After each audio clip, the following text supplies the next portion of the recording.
Pallaso wiki ewedde abajjukira obulungi emboozi y'omukulu ono abadde akyalwanagana naye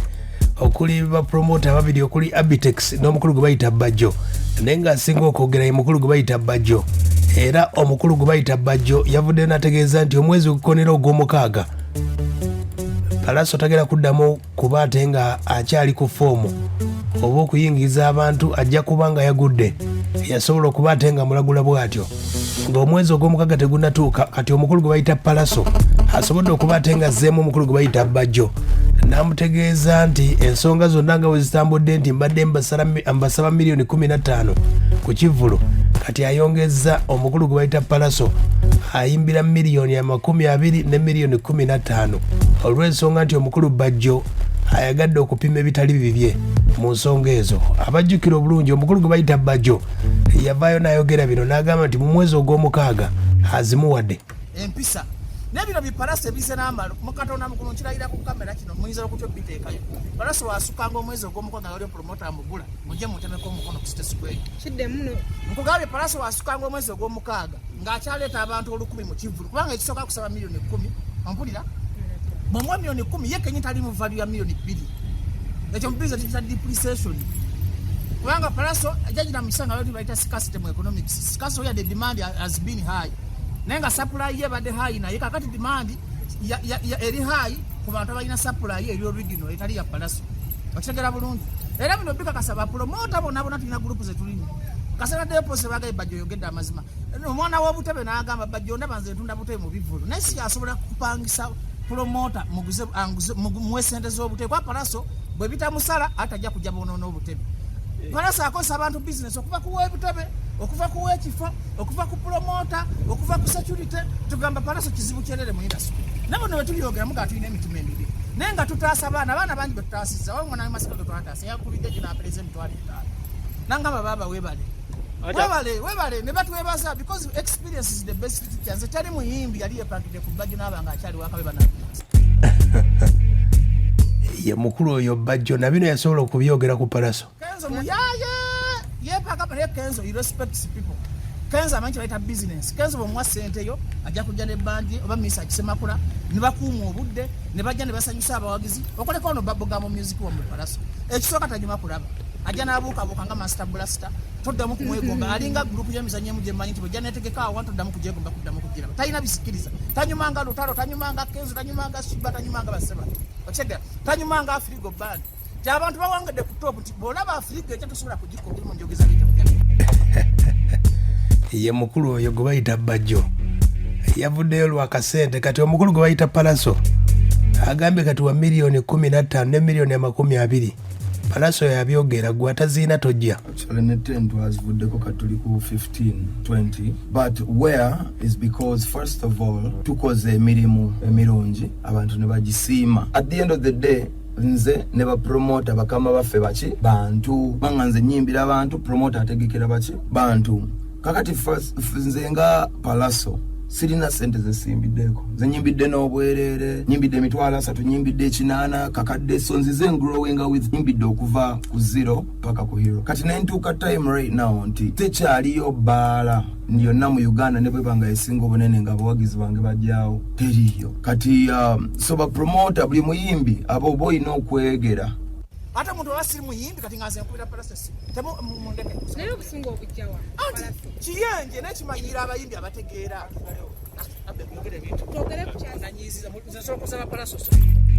ye mukulu oyo gwe bayita bajjo omukulu gwe bayita Pallaso avuddeyo n'ategeeza omukulu bajjo abatasobola kutegeka bisaawe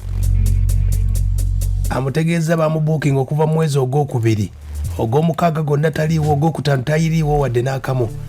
bajjo Pallaso ono abyogera kajuni kuggwako sirina naku zembaddewo okuleka zembadde omulwadde I'm fully booked I am bajjo kasitaba nga ali bulungi mu ofiisi ye nange ndi bulungi mu ofiisi yange fenna buli omwawe munne space akole emirimu gye naye obwo obuvulu bwe obutono bwategeka asigale nga abutegeka bw'anaakula n'afuka nga banobert events n'ayingira ebisaawe nga ajja tukola ki bajjo ayagala kwata musajja nga David Lutalo amutwale ku dansaazi gende wa David Lutalo ng'olina ekisaawe ky'omugaye tugenda kuba wali ekisaawe David Sentiment waliwo abayimbi ng'eyo live gwenda gende wa Kamiliyoni omugambe jangu kati wano you know so asooka amalirize naffe twakula nange nayimbira ekinana kati naye bw'aba akyategeka abayimbi baabo emitwalo 2 it's okay naffe twayitayo bajjo it's okay as gwenga promoter omuto aganye okukula yes naye kati saawa banga lyomaze ne experience joina tukulinamu bwesigo okuba nti kati nga promoter okuze osobola otandika otegeka ekisaawe naye kati obanga gwayagala tuyimba obuvulu obutono gokole obba abantu ate oleme kusasula bayimbi ba promoter abazenga batuddukako ku zisho palo yimba ogenda okukyuka oti nti bajaduse. Omukulu Pallaso ayongerako okuwoninga abantu eri omukulu gwe bayita bajjo olw'obutaagaliza. Era abayimbi bannange wamma abato mwenna abaliyo n'abalala nze simbawo babbirako mwegendereza abapromota abalinga babajjo tebaagala mukulaakulane tebaagala mufune ssente tebaagala n'ekyo ekibagwanidde kibaweebwe so mubeegendereze nnyo era ebbanga terigenda kuyita ojja muwulira ng'asikaŋŋanayo n'omuyimbi olwa ssente tekigenda kuyita kubanga olaba akayanira kyata ankayanira mbuulire ebbeeyi yange nga tamanyi ssente mmeka ze ntadde mu studio tamanyi ssente mmeka ze ntadde mu video tamanyi budde ki bwe ntaddemu tamanyi tiimi yange yenkana ki tamanyi he has totally no knowledge about me naye anjajinga toyinza kupima sukaali nga wali tewali jinja nebino bipalasi ebize n'amalo mukatonda mukuno nkirayira ku kamera kino muyinza okutya obiteekayo Pallaso wasukanga omwezi ogw'omukwaga nga wali promota amugula mujje mutemeko omukono kusesa aya basi omukulu Pallaso ayogeddeko ne ku mukulu gwe bayita Abitex agambye yamwewunyizza nnyo okuba ate nga bayogedde ebigambo biro bwe biti. Abitex naye yandisappointinze nnyo kubanga Abitex mwadde muwanye ekitiibwa mwagala nnyo kuba nzijukira lumu twaliko eyo nga tuli baana bato I think I was about 11 years old najja nga bookinga Chameleon kami namugamba Abitex sente zange zirabika zikulemye ankwemba n'abaana abato abaliyo Nairandi n'agamba omperiza nyinza mutunda wanze then nga ndi muto naye ate era n'atutwala n'atuwa platform ne tuyimba ze tukula nga tumulaba ng'omuntu gwe tukola ki so ye omuntu bw'ati amanye ewala wa gye nvudde okubanga naye asobola okunyimirira ku mpewo n'ampisaamu amaaso ne batuuka n'okunsekerera nga nfunye injala y'evviivi nga sitambula nga kibasanyusa okuba nti nema so kyewuunyisa naye nga nze ebigambo byange wamma bye mbawa baganda bange batika kyonoomera wankoka abojja kyanaamira. Aya basi ndowooza owulidde Pallaso asobodde okuba ate ng'addamu omukulu gwe bayita bajjo yamutegeezezza nti mu gw'omukaaga wagenda okukoma okuyimba ebisaawe. Pallaso abategeezezza nti ye takyakuba mabaala wadde n'akamu mukubi wa bisaawe wulira kati waliyo omuyimbi nga ye bw'agenda e Masaka ayinayo bafaani be abagenda okujja tosobola mutegeka mu kisaawe oyina musa mu bbaala omusa mu bbaala abantu 300 ku mutwalo ze miliyoni 3 kitegeeza omuyimbi alina ogendera emitwalo nga 8 so kati n'osanga Pallaso ffe tukuba ebisaawe ne Nobody Events bantu mutwalo gumu kitundu 2 kati ku mitwalo 2 tubale mutwalo kale obale mutwalo ze miliyoni 10 mba mukyambu wenkugamba mpaaka 2 kubanga mba nzikoledde ye Pallaso oyo. Omukulu Pallaso ategeezezza angambira okungamba nti Masaka ekyali Masaka bye mutategeera yakuba abantu emitwalo 2 ye bbeeyi we yava n'ekirala twakuba abantu emitwalo 2 e Masaka sho gye twategeka in 2 days ejo naera nembeeto ndemagamba oluddako tuli wali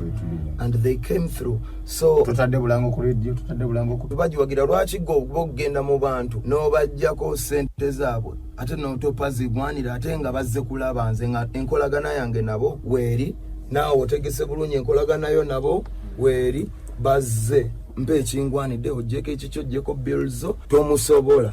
ffenna kati kuba kafaananyi oli wakiseka ogula ye mukulu oyo gwe bayita Pallaso era wano bategeezezza ku magulu abamulaba nga atambulira kagaali. Pallaso agamba nti yabadde ku bamulongosezza amagulu era enteekateeka yonna obudde amagulu gagenda tereera wulira so naina show kula grand yali ya Easter nentuuka nga omanyi wetuyinya stage ne energy mbuuka mu bbanga stage yali board emu eri loose ne vibrating nenjirinya nenjulya nga enyeenya okugulu kwange ne mala nenziramu okwemirira nga tekukyasobola ngenda okutulira nga kuzimbye kuli kujjudde like amazzi then on Saddam kusobola tambula neninyaka nenzira mu katebe kuba nalinawo shows awo ezekoro bennyini nenkozesa akagaali then nengende w'omusawo naŋŋamba ACL ligament yange yakutuka ne meniscus if njagala okuddamu okutambula kuba byali biteeredde ddala ate tebiwona ziringa rubber bands nange abalina okunkola ACL reconstruction surgery okuddamu ntambule bulungi.